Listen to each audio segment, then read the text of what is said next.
네, 강프로입니다. 포스코 DX 봅니다. 자, 포스코 DX 오늘 2% 내렸습니다. 어저께는 반등이 조금 나왔습니다. 어저께는 조금 특별한 움직임이 나왔어요. 반도체는 쭉 다 빠졌고 시장은 올랐는데 2차 전지 올라가고 이런 그동안 약세를 보였었던 뭐 로봇이나 이런 쪽도 뭐 대부분 반등을 했습니다. 근데 제가 계속 말씀드렸죠. 이렇게 역배열 구간에 있을 때는요. 올라가는 과정에서 매물대를 돌파해야 되는 그런 상황에 놓이게 됩니다. 자, 그러면 오늘 이야기를 드릴 핵심 내용은요. 이 매물대를 돌파하는 과정에서 뭐가 필요할까? 그리고 어느 정도의 기간이 필요할까? 그 내용에 대해서 집중적으로 다루겠습니다. 차트를 가지고 이야기를 드릴게요. 왜 그러냐면 원리에 대한 부분은 제가 지금까지 지난 영상에서 다 이야기를 드렸고요. 그리고 타점에 대한 부분도 모두 다 공유를 해드렸는데 여기서 우리가 봐야 되는 게 있어요. 주가가 올라가기 위해서는 무조건 정배열을 만들어야 됩니다. 단기 이평선이 장기 이평선 위에 있어야 되는 거죠. 근데 단기 이평선이 위에 있으려면 어떤 상황이 돼야 되나요? 최근 주가가 올라가야 돼요. 근데 포스코 DX는 단기적인 주가가 조금 안 좋은 그런 상황이었죠. 많이 안 좋은 그런 상황이었는데 그런 상황에서 뭐가 발생했을까요? 역배열로 전환되는 그런 상황이 벌어졌다. 자, 작년에 강한 움직임을 보였을 때 보세요. 21이평선과 61이평의 배열도가 어떻습니까? 단기가 더 높죠. 61이평선은 낮게 있고 이렇게 있으면 지지를 받습니다. 물론 이런 상황이 나오더라도 뭐 이탈한 이후에 반등 나오고 역배열로 전환하면서 여기 저항받고 다시 떨어지는 그런 상황이 벌어질 수도 있지만 여기서는 이제 어떤 산업군을 공략하고 신고가를 달성했는지 못했는지에 대한 여부로 구분을 지으면 됩니다. 그럼 여기서 이 내용 있죠. 포스코 DX. 포스코 DX 같은 경우에는 지금 그쵸 주가가 먼저 큰 폭으로 올라온 것은 맞죠. 작년에 많이 올랐잖아요. 큰 폭으로 올라온 과정에서 어떤 부분이 발생했나요? 실적보다 주가가 먼저 떴다. 이런 부분이 발생을 한 겁니다. 그러면 실적보다 주가가 먼저 떴다는 건 실적 대비해서 주가가 가격 부담을 가지고 있다는 거죠. 즉 비싸다는 거잖아요. 그 비싼 부분이 올라가는 주식, 즉 성장주들은요 무조건 비쌉니다. 작년에 에코프로가 큰 폭으로 강세를 보였을 때, 뭐 포스코 퓨처엠이 큰 폭으로 강세를 보였을 때 실적이 올라가는 속도가 빨랐나요? 주가가 올라가는 속도가 빨랐나요? 당연히 주가가 올라가는 속도가 빠를 수밖에 없죠. 그러면 포스코 DX도 그렇고 작년에 2차 전지 관련주들도 그렇고 어떤 상황이 벌어졌었냐면 주가는 먼저 뜨고 실적은 늦게 올라오니까 또는 주가는 먼저 떴는데 너무 많이 올랐어요. 너무 많이 오른 과정에서 실적이 무조건 나와야 되는 그런 상황이 돼버린 거죠. 저는 실적이 나오는 종목들을 잘 안 합니다. 왜 그런지 아십니까? 숫자를 맞춰야 되기 때문이에요. 숫자를 맞추려면 그쵸? 틀렸을 때 그 데미지 리스크를 내가 다 받아야 돼요. 그런 상황을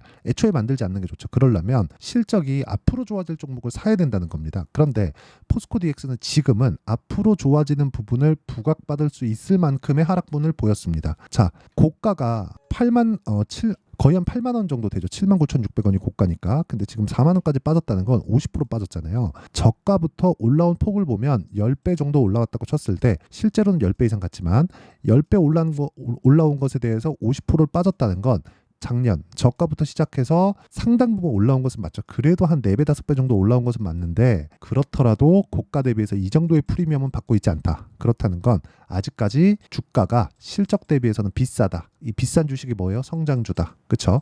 이 성장주라는 겁니다. 만약에 이게 2차 전지라면 포스코 DX의 상황보다 포스코 DX는 23년 한 해만 오른 거잖아요. 그런데 2차 전지 같은 경우에는요. 뭐 에코프로나 그런 종목들 보면 19년부터 올랐거든요. 그래서 피크를 찍은 게 23년도인 거예요. 이런 상황이 나오지 않았기 때문에 이런 정도의 조정은 나올 수 있고 이 조정을 받는 구간에서 우리가 타점을 잡아야 되지만 그 타점을 잡는 건 어디서 한다? 정배열 구간에서 한다. 그러면 그 정배열 구간을 이해했을 때 어느 정도의 타점을 잡는지를 한번 보시면요. 이런 식의 상황을 만듭니다. 자, VT 보세요. 이 구간에서는 그쵸? 제가 매도하고 나오죠. 근데 올라가니까 또 사죠. 정배열 만들어 놓죠. 올라갑니다. 그쵸? 그래서 매도. 그쵸? 계속해서 수익을 보고 있는 그런 상황이고 이쪽 구간에서는 손절에 한번 들어갔지만 다시 정배열 구간에서 올라오는 상황을 만드니까 매수한 결과 어저께도 그렇고 오늘도 그렇고 매수한 결과 어때요? 6.7% 정도의 수익을 낸다. 그리고 여기서 HLB나 그런 종목을 보더라도 어떤 상황이 벌어집니까? 올라가는 구간에서 매수했을 때 30% 수익, 또 올라가는 구간에서 매수했을 때 18% 수익, 또 올라가는 구간 가격을 함께 공유하면서 제가 이야기를 드립니다. 자, 어떤 식으로 되느냐? 시장가 매수, 종목, 시간. 뭡니까? 시가의 책을 시키겠다는 거예요. VT 시장가 매수 8시 45분. 그쵸? 이런 종목들이 이런 거예요. VT나 그런 거 보잖아요. 그러면 VT. 자, 내용 보세요. 어때요? 올라가는 구간에서 매수했을 때 오늘 시장의 내용이 그렇게 좋지 않았는데도 불구하고 6.7%의 그쵸, 강한 움직임을 보였다. 시장 대비 강한 건 올라가는 종목들에서 나온다. 그래서 이런 종목 말고도 뭐 다른 종목을 보더라도 마찬가지입니다. 뭐 자람 테크놀로지나 이런 종목들 보면 올라가는 구간에서 다 매매하죠. 근데 모든 구간에서 내가 수익을 낼 수 없다. 근데 올라가는 구간에서 내가 타점을 잡는 부분을 알고만 있어도 그쵸, 연습은 필요하지만 시장에 있는 주도주는 내가 계속해서 매매를 할 수 있다는 점, 이 부분 반드시 기억하셨으면 좋겠고, 이런 구간에 대해서 내가 잘 모르겠다, 한번 배워보고 싶다 하시는 분들은 소통방으로 들어오시면 되고요. 여기는 구독과 좋아요, 그쵸? 그리고 상단에 있는 전화번호로 구독 또는 10억이라고 문자 보내주시면 제가 무료로 입장을 시켜드리도록 하겠습니다. 여기 이거 다 그 채널 성장을 위해서 하는 거니까 구독과 좋아요는 꼭 한 번씩 눌러주시고요. 구독자 인증을 하는 상단에 있는 전화번호로 구독 또는 10억, 여기가 제가 10억 만들기 프로젝트를 진행하고 있으니까 그렇고요. 구독이나 10억이라고 문자 보내주시면 됩니다. 자, 그러면 이 내용을 토대로 우리가 어떤 식으로 매매할지 상황에 대한 부분을 다시 한번 보면 내용 정말 간단하게 진행할 수 있는데, 포스코 DX가 지금 전환점을 맞기 위해서는 어떻습니까? 최소한 22평을 돌파하는 그런 상황이 나와야 돼요. 그러면 여기 위에 있는 200일 이평선, 장기 이평선에 대한 저항을 받고요. 저항받는 구간에서 횡보하는 구간이 있을 겁니다. 그런데 반등을 했고 21평을 돌파했고 횡보하는 구간이 나온다면, 그렇죠, 저가에서부터 계속해서 평균 가격이 높아지는 상황이 벌어지겠고 21평선은 기울기, 방향을 전환시키겠죠. 그런 과정에서 고가부터 떨어진 상황, 고가에 대한 가격대, 평균 가격대가 빠지기 때문에 60일 이평선은 내려올 수밖에 없고 수렴해서 올라가는 그런 상황에서 나는 단기간에 수익을 낼 수 있는 타점을 잡자. 그런 내용을 이렇게 볼 수 있습니다. 제가 오늘 삼성중공업을 매매를 했는데 보세요. 삼성중공업도 뭐예요? 신고가 종목, 그리고 돌파한 이후에 확인하고 매수한 내용들. 오늘 당장의 수익이 난 것은 아닙니다. 이건 제 개인 매매로 한 거니까 당장의 수익이 난 것은 아니지만 모두 다 정배열 구간에 있다는 거고, 이런 부분에 대한 완성본이 아까 전에 제가 말씀드렸었던 이런 정도의 결과를 만들어낸다. 뭐 다른 종목을 보더라도 마찬가지예요. 네페스, 아크나 뭐 이런 종목을 보더라도 이런 식으로 완성이 된다. 그쵸? 근데 이런 종목군들이 다 올라가는 구간에서 발생을 합니다. 그리고 포스코 DX나 그런 쪽도 지금 반도체가 조정을 받는 그런 구간에서 상대적으로 이 반등폭을 키울 수 있는 그런 환경에 처해 있습니다. 그리고 이런 부분에 대한 내용을 제가 아까 전에 말씀드렸었던 전체적인 내용입니다. 그 내용을 여기 10억 만들기 프로젝트를 진행하는 소통방에서 진행하고 있고요. 여기는 구독과 좋아요 누르면 입장 가능합니다. 그리고 제가 입장 링크를 보내드릴 수 있게 구독자 인증이 필요한데 구독 또는 10억이라고 상단에 있는 번호로 문자 보내주시면 됩니다. 그리고 이 내용을 지금 다 받고 어떤 식으로 매매를 진행해야 되는지에 대해서 제가 다 이야기를 드렸는데, 원리에 대해서, 그쵸, 원리에 대해서 다시 한번 이야기를 드리면 포스코 DX는 지금 가만히 있어도 22평은 떨어집니다. 그럼 22평 주가 만나죠? 그럼 또 가만히 있어도 62평 떨어집니다. 그럼 21평선과 61평선 주가 만나죠? 그러면 어떻게 돼요? 수렴의 형태가 된다. 근데 이대로 안 있겠죠.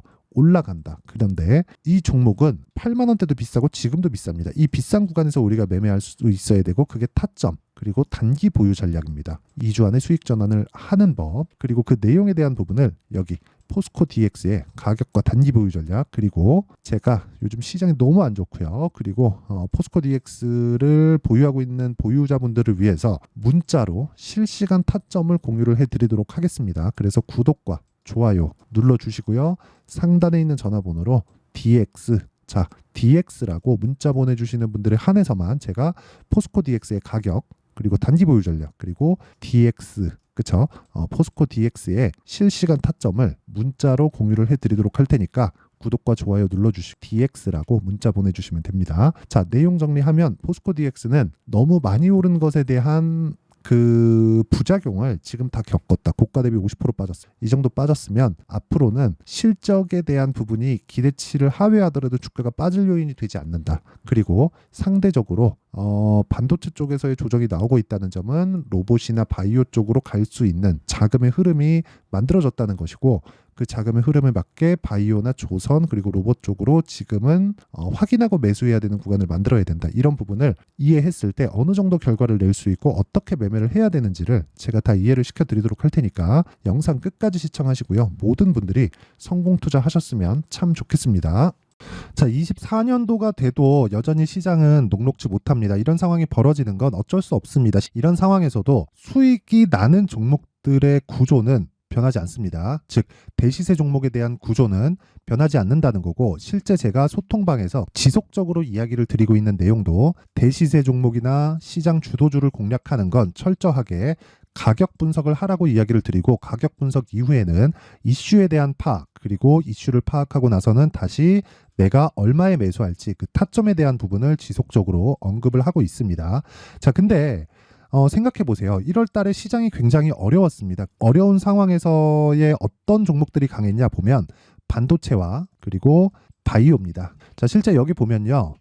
HLB에 제가 실제 매매한 내용을 띄워놓고 보여드리고 있는데, 1월 22일부터 매매를 시작해서 4일 동안 31%의 수익 마감이 됐고요. 그리고 여전히 신고가 종목입니다. 자, 그리고 그 다음 어보브 반도체, 이름을 보시다시피 반도체 종목이죠. 그리고 AI 반도체는 지속적으로 강세를 보이고 있습니다. 이 종목도 신고가를 먼저 달성한 이후에 제가 21%의 단기간에 21%의 큰 수익을 내고 마감이 됐습니다. 다시 재공략을 준비하고 있고, 이런 부분은 소통방에서 다 공유를 해드립니다. 자, 그리고 그 다음 코세스. 자, 코세스 같은 종목도 당연히 그쵸, 신고가 종목이고요. 그리고 반도체 종목입니다. 이 종목도 영업일 기준에서 이틀 동안 대략 한 15%의 수익 마감이 됐습니다.